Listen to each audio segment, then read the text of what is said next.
Salut les investisseurs belges, quand on parle de richesse, on pense souvent au salaire, à se dire combien est-ce que tu gagnes, combien est-ce que tu génères par mois. Alors qu'en réalité, l'indicateur qui est certainement le plus intéressant à étudier, c'est le patrimoine des Belges. Et c'est justement ce qu'a fait une étude récente publiée par Keytrade Bank en collaboration avec l'université de Gand, qui nous explique que le patrimoine médian des ménages belges atteint désormais 286 250 euros. C'est énorme, 286 250 euros. En médiane, ça signifie qu'en gros, la moitié des Belges auraient moins que ça et l'autre moitié aurait plus que ça.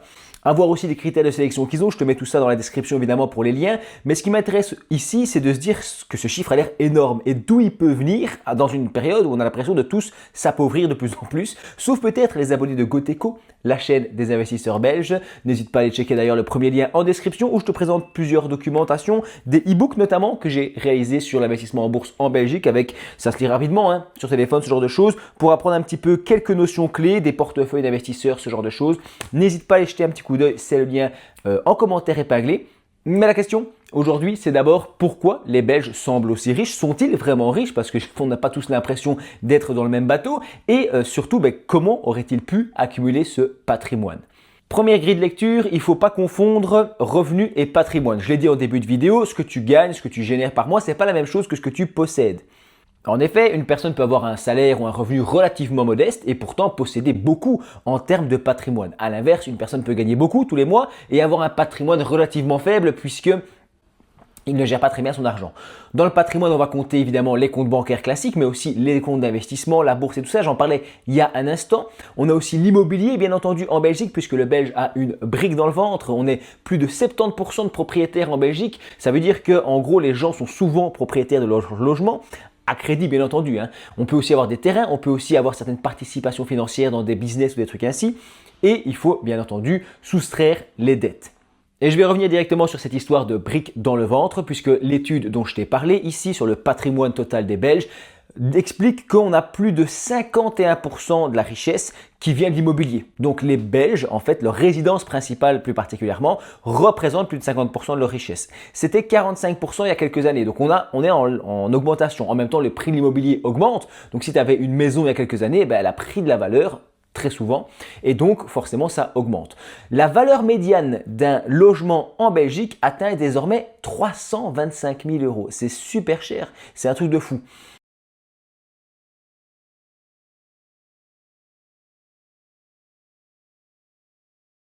Environ 3 ménages sur 4 sont propriétaires de leur logement, je l'ai dit, très souvent à crédit, ça on est encore une fois d'accord. Et donc le logement, la résidence principale des Belges participe grandement à leur patrimoine et à le faire gonfler. Le problème, c'est que 300 000 euros dans une maison, ça ne paye pas les courses, ça ne paye pas les factures. Cette richesse, elle est réelle, elle existe, mais elle est peu liquide. Ça veut dire qu'elle est difficile à transformer en argent. Par exemple, du liquide, du cash, a beaucoup de liquidité puisqu'on peut directement payer avec, c'est du cash. Et de l'autre côté, un immobilier où, je ne sais pas moi, si tu as un vase très ancien qui coûte cher, ça c'est un peu moins liquide puisque pour récupérer de l'argent de ça, il faudrait trouver un acheteur, négocier, faire un contrat. Tu comprends ce que je veux dire? Mais l'analyse ne s'arrête pas là, puisque dans un deuxième temps, il faut penser au temps justement qui passe et à l'effet des générations. Les baby-boomers font partie aujourd'hui des plus riches. En fait, ce sont les plus riches en Belgique, puisque leur patrimoine atteint près de 360 000 euros. Pourquoi? D'abord parce qu'ils ont bénéficié de plusieurs décennies pour construire un patrimoine à travers le temps. Ils ont souvent acheté leur logement il y a très longtemps, ils ont remboursé tout ou presque leur crédit et ils ont accumulé de l'épargne, ils ont mis de côté, donc ils ont bénéficié d'une montée progressive de l'immobilier, mais aussi de la bourse s'ils investissent en bourse ou ce genre de choses.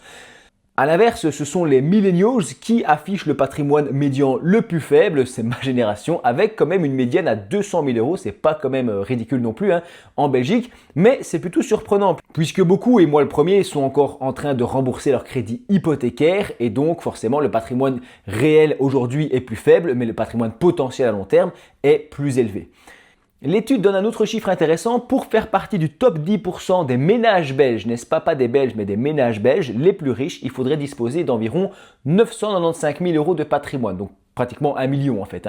Ce chiffre nous montre à quel point le patrimoine peut être concentré, c'est un peu comme ça dans beaucoup de pays évidemment, et l'étude suggère aussi que l'écart entre les ménages les plus riches et les plus pauvres semblent légèrement se réduire à travers le temps. Une explication, c'est la multiplication des donations envers les enfants et les petits-enfants. Beaucoup redonnent leur argent aux enfants et aux petits-enfants et font ainsi transiter la richesse. Les Belges donc semblent relativement riches, en tout cas, mais ils demeurent extrêmement prudents. On a parlé d'épargne, d'immobilier, je t'ai parlé un peu d'investissement en bourse puisque c'est le thème de ma chaîne YouTube, l'investissement en bourse pour les Belges. Seulement 8% du patrimoine est investi dans des actifs comme les actions, les fonds et les investissements et ces choses-ci. 8% du patrimoine, c'est quand même pas énorme, on n'est même pas encore à 10%, alors que la part de l'épargne et du cash est passée à 11%. Donc les gens ont plus en cash qu'en investissement. Probablement à cause d'un manque d'éducation financière, d'une méconnaissance des marchés financiers, ce genre de choses. Je ne dis pas que c'est sans risque, évidemment. Il n'y a toujours aucun conseil en investissement dans mes contenus. Moi, j'essaie de faire du pédagogique et de la vulgarisation pour les Belges. Évidemment, ça manque beaucoup sur Internet. Moi, ça m'a beaucoup manqué, en tout cas, quand j'ai voulu me lancer un petit peu en bourse et ce genre de choses. Mais quand je vois dans des études de ce genre ici, par exemple, que 4 ménages sur 10 en Belgique possèdent l'équivalent de 12 mois de revenus sur compte épargne. 12 mois, donc les gens ils ont un an de revenus de côté, c'est considérable, c'est une tendance connue en Belgique, on est fort épargnant, on est prudent, on met de côté, on privilégie généralement la sécurité et attention que dans ces études on fait un peu dire ce qu'on veut à des chiffres, hein, enfin même si je suppose qu'ils sont très sérieux, hein, c'est pas ça, mais que en gros ça reste des moyennes et des choses ainsi, donc c'est à prendre avec des pincettes, c'est des idées générales et on peut en faire des hypothèses derrière.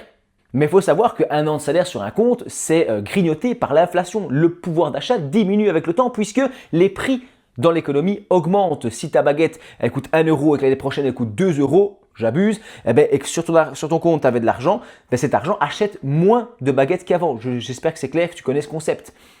Et l'étude observe également que les ménages les plus riches semblent prendre généralement un peu plus de risques, des risques mesurés, mais ils en prennent, ils investissent dans des actifs qui offrent un rendement potentiellement plus élevé. À l'inverse, les ménages disposant d'un patrimoine plus faible en Belgique privilégient davantage les produits sans risque. Je ne dis pas qu'il faut du risque évidemment, je te raconte un petit peu ce qui semble ressortir ici. En même temps, le risque et le rendement sont généralement corrélés. Certains actifs qui sont plus risqués peuvent proposer plus de rendement, mais aussi beaucoup plus de pertes. On peut beaucoup plus se casser la figure. Et en même temps, des actifs beaucoup plus sûrs, forcément, rendent généralement moins de rendement, puisque ils tentent moins d'en faire, ils tentent de rester stables, justement. Et je vais terminer avec les crypto-monnaies. Selon l'étude, encore une fois, on a environ 5% des ménages belges qui posséderaient des crypto-monnaies. Mais ça m'a l'air énorme, ça, par contre. Parce que si on parle de 8-10% des gens qui investissent en bourse, 5% en crypto-monnaies, ça m'a l'air beaucoup dans le sens où les cryptos, c'est plus dangereux, c'est plus complexe, c'est différent des marchés boursiers où là, on se base sur des entreprises qui ont des usines, des employés. Enfin, tu vois, quand tu expliques ça à quelqu'un, c'est plus clair l'univers de la bourse, je trouve, que l'univers des crypto-monnaies. Ou alors, c'est moi qui deviens vieux, hein, je suis que pourtant dans les milléniaux. Mais les crypto-monnaies, ça me semble quand même, de prime abord, plus complexe à appréhender que l'univers de la bourse traditionnelle. Après, encore une fois, chacun fait comme il veut, mais c'est des petits chiffres qui m'ont quand même interpellé.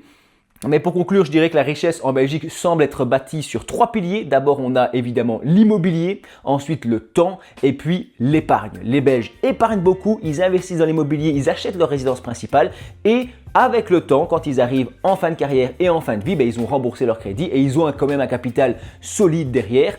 Le truc, c'est qu'il est immobilisé et que généralement la bourse est un peu mise de côté. Dis-moi ce que tu penses de tout ça en commentaire si c'est quelque chose qui, toi, t'intéresse. N'hésite pas à aller voir le premier lien en description ou qui est épinglé en commentaire. Hein, c'est le premier commentaire vers mon site avec un maximum d'informations. Pense à t'abonner au passage et je te dis merci d'avoir regardé ma vidéo jusqu'au bout.